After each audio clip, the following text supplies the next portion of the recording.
యువగళం పాదయాత్ర TDP శ్రేణుల్లో జోష్ నింపిందని TDP incharge Chadalavada Arvind బాబు అన్నారు. పాదయాత్రలో పాల్గొన్న ప్రతి కార్యకర్తకి, నాయకులకు ధన్యవాదాలు తెలిపారు.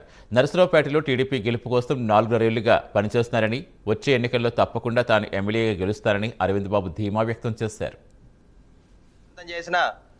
మన జాతీయ అధ్యక్షులు అదేవిధంగా విజయోత్సవ ర్యాలీకి వచ్చి పాల్గొని దాన్ని విజయవంతం చేసిన తెలుగుదేశం పార్టీ నాయకులు, కార్యకర్తలు, అదేవిధంగా అఖిలపక్ష నాయకులు, కార్యకర్తలందరూ కూడా మరొకసారి చేతులెత్తి నమస్కారాలు చేస్తూ మరి ఈ కార్యక్రమాన్ని ఇంత విజయవంతం చేసిన మన జాతీయ అధ్యక్షులు నారా చంద్రబాబు నాయుడు గారు, అదేవిధంగా మన యువనేత యువకిషోరం నారా లోకేష్ బాబు గారికి మేమందరం కూడా అభినందనలు తెలియజేస్తూ నరసరావుపేట తెలుగుదేశం పార్టీ తరఫున పార్టీ నాయకులు, కార్యకర్తలు, మహిళలు అందరం కూడా వారికి మద్దతుగా ఉండి, వారికి అండగా ఉండి ఈ కార్యక్రమాన్ని విజయవంతం చేసినందుకు మేమందరం కూడా చాలా సంతోషంగా ఉన్నాము.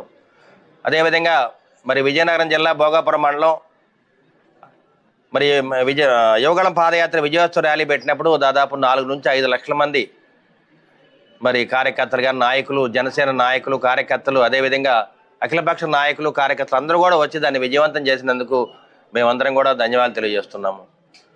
అంటే ఇవాళ ఈ ఒరవడి చూస్తుంటే, ఈ జన సందోహాన్ని చూస్తుంటే ఏ విధంగా ఉందంటే, రాబోయే కాలంలో వచ్చే ప్రభుత్వం తెలుగుదేశం పార్టీ అని తెలియజేస్తూ ఈ ఆంధ్ర రాష్ట్రం మొత్తం కూడా ఇవాళ ఉప్పెల్లాగా మరి ప్రజలందరూ కూడా బయటకు వచ్చే రోజులు ఇవి. మరి దీన్ని బట్టి నారా చంద్రబాబు నాయుడు రాబోయే కాలంలో ముఖ్యమంత్రి కాబోతున్నాడు. అదేవిధంగా ఈ నరసరావుపేట పట్టణంలో మీ చదలవాడ అరవింద్ బాబు 4.5 ఏళ్లుగా ప్రజల కొరకు పోరాటం చేస్తూ